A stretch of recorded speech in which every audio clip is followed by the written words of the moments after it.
Hello, and in this video I would like to describe an unusual meal you have had. You should say who you were with, where you went, when it happened, and explain why it was unusual. When it comes to an unusual meal I've had, the first one that came to mind was when I was holidaying in Italy. It was not the food that was weird, it was the location. I was travelling with a group of mates. Well, as a matter of fact, apart from one of them, they weren't friends, they were classmates, because we were on a school trip. Anyway, we were looking for somewhere to eat in a stunningly beautiful town in the mountains. Everyone was fed up because we were shattered after the long journey to get there and starving because we hadn't eaten for ages. One of the group saw McDonald's and suggested going in there. Although I was famished and worn out, I didn't want to go in an American chain. We were in Italy, and therefore I wanted to get a taste and flavour of Italy.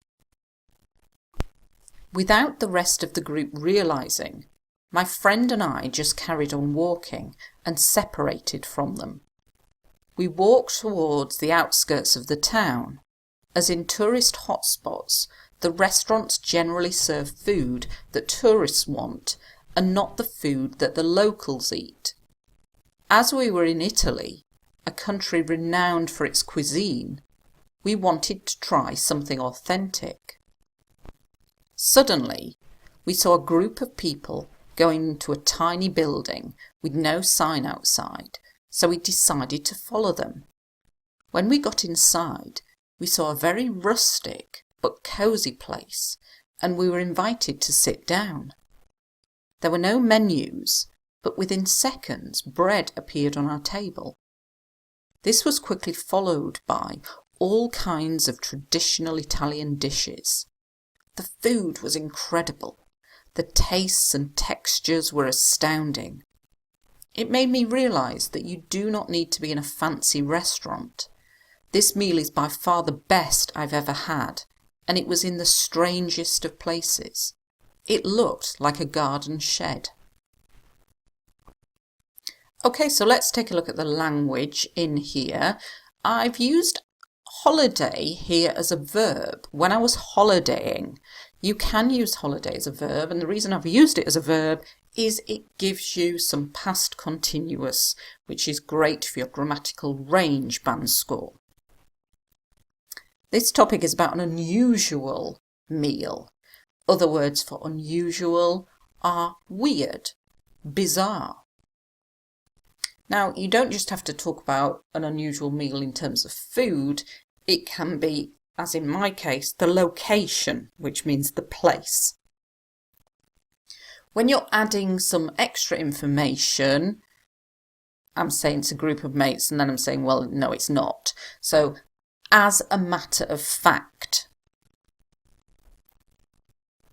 Stunningly beautiful, great to describe places, and it means very, very beautiful. You could use it to talk about your hometown or any other topic on places.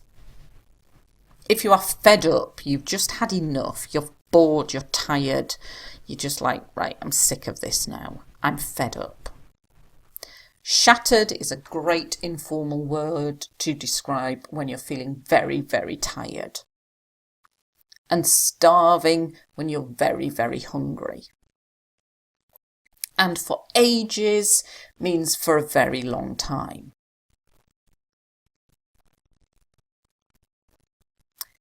Famished is another word which means starving, very hungry. Famished.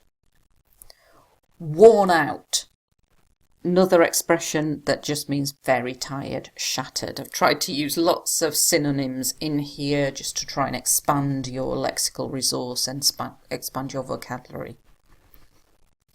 Chains are shops or restaurants that are part of a group. So Nando's, McDonald's, Pizza Hut, these are a chain. The taste and flavour of Italy, whatever meal you're talking about here in this topic, you might want to talk about the taste and flavour of that country. Just want to point out carry on. When you carry on doing something, it means to continue doing something, and we use it with an ing verb, carried on walking. The outskirts of the town, this means the edge of the town, not in the city centre. Tourist hotspots are places that are very popular with tourists. The locals, great word for describing the people who live in a place. A country renowned for its cuisine. Great for this topic. Renowned for means famous for. Cuisine is another word for food. And here I'm saying we wanted to try something authentic. Authentic means real. So I'm saying it's actually from Italy. It's not like having McDonald's in Italy, which is more American style food. Authentic is real Italian food. Tiny means small. Remember not to use basic words like big, small. Tiny, massive. Rustic can be used to describe restaurants that don't have lots of fancy chairs and tables. They're done in a very minimalist style, kind of lots of wood in them, very simple style. I'm saying, but it's cosy. That means warm and friendly and welcoming. The menu is what you get in a restaurant, which has all the food items written on it. And if you're doing this topic, think about the taste, the textures. The texture of the food is how it feels in your mouth. Is it crunchy? Is it soft? And here is another word that means great. Astounding.